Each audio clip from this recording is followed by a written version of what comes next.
mga celebrities na dinipensahan si Alvin Aragon at ang kanyang paniniwala. Izzy Trazona. Binasag na ni Izzy Trazona ang kanyang katahimikan kaugnay sa ingay ng pambabatikos ng karamihan ngayon sa kanyang asawang si Alvin Aragon. Sa matunog na pangalan ng kanyang asawa at pamilya, nanatiling positibo pa rin ang former sex bomb dancer sa backlash laban kay Alvin.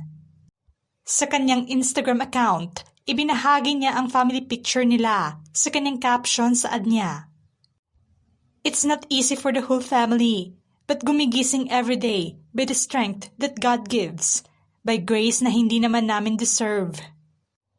But patuloy na kumakapit sa mga pangako ng Diyos at patuloy na nakatingin sa ginawa ni Jesus to save sinners like us.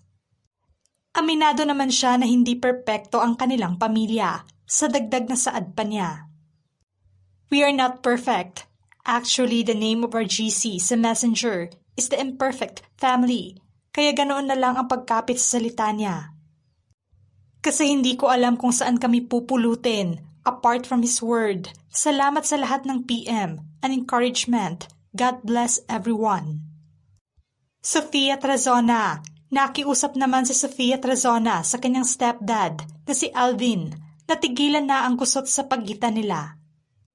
Kasunod ito ng pagbigay muli ng komento ni Alvin tungkol sa gender identity ni Sofia, ang anak ni Izzy. Giit ni Sofia na wala naman siyang intensyon na sirain ang kanyang stepdad.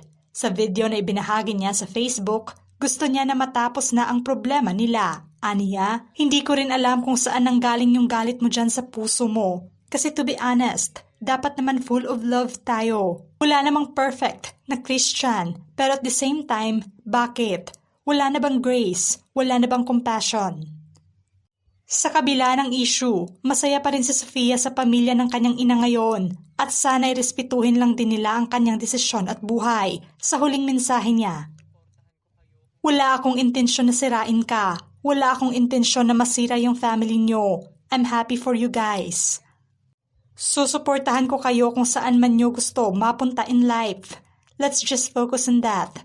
Let's just focus on whatever we want to do in life. Archie Alemania. May banat na opinyon naman ang aktor na si Archie Alemania, kaugnay na sa isyong kinaharap ngayon ni Alvin Aragon. Hindi siya sang-ayon sa batikos na natanggap ni Alvin dahil lamang sa kanyang paniniwala. Sa kanyang Instagram story, may mensahe siya sa mga taong patuloy na bumabatikos kay Alvin. Yung issue kay Alvin at Izzy, hayaan nyo na, it's between them and God. Tama man or mali sa paningin nyo, wala kayong pakialam and let God be the judge of that. May kanya-kanya tayong walk sa ating pananampalataya. Let God be the judge of everything. Just do your own thing.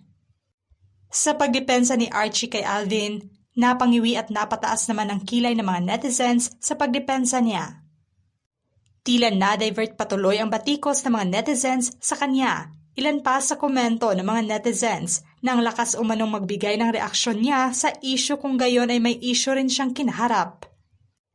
Matatanda ang naging sentro rin siya ng issue matapos hatulang guilty ng korte dahil nasa kasong isinampa ni Rita Daniela laban sa kanya. Kaya sa pagsasalita niya ay marami ang pumalag at tinawag pa siya ng iba na bastos at huwag umanong magmalinis. Excel Sebastian. Nagbigay naman ng personal na opinyon ang vlogger at dancer na si Excel Sebastian sa pagiging trending ni Alvin Aragon ngayon. Sa kanyang Facebook, inihayag niya ang opinyon sa pamamagitan ng video. Sa pagkwento niya ay nakasama niya rin ng mahabang panahon ang grupong sex bomb. Nakasama niya rin si Alvin sa panahong nasa worst umano ito ng kanyang buhay. Nakita niya ang pagiging worst nito at ang pagbabago. Isa umano si Alvin sa nagpaabot sa kanya ng magandang balita ng Panginoon at bilib umano siya sa naging transformation nito. Sa isyong ito, aniya na huwag na umanong dagdagan pa ang init at ipagdasal na lamang. Nirerespeto ko po yung pamilya ni Alvin. Si Alvin, alam kong mabigat yung pinagdadaanan nyo dahil nanggaling kami dyan, yung maraming taong sumasawsaw. Pero sana ang wish ko ay makalampas na kayo at sa sobrang faith nyo kay Lord, alam ko naman na dadaanan nyo lang yan.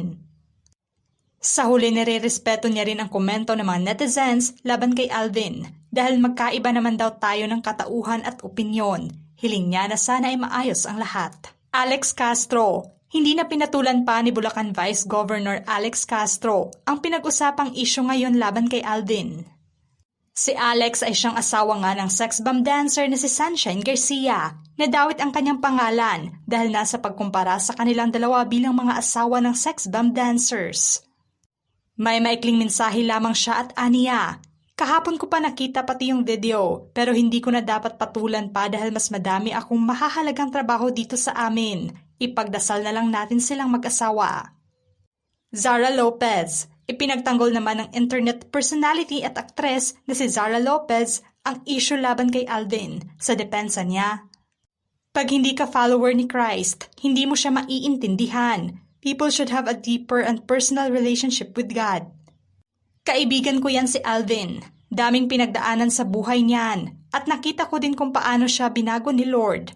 Proud of you both, Alvin and IZ. May God continue to bless you. Ano ang masasabi niyo sa mga celebrities na dumipensa kay Alvin Aragon laban sa kanyang mga bashers? Just comment below.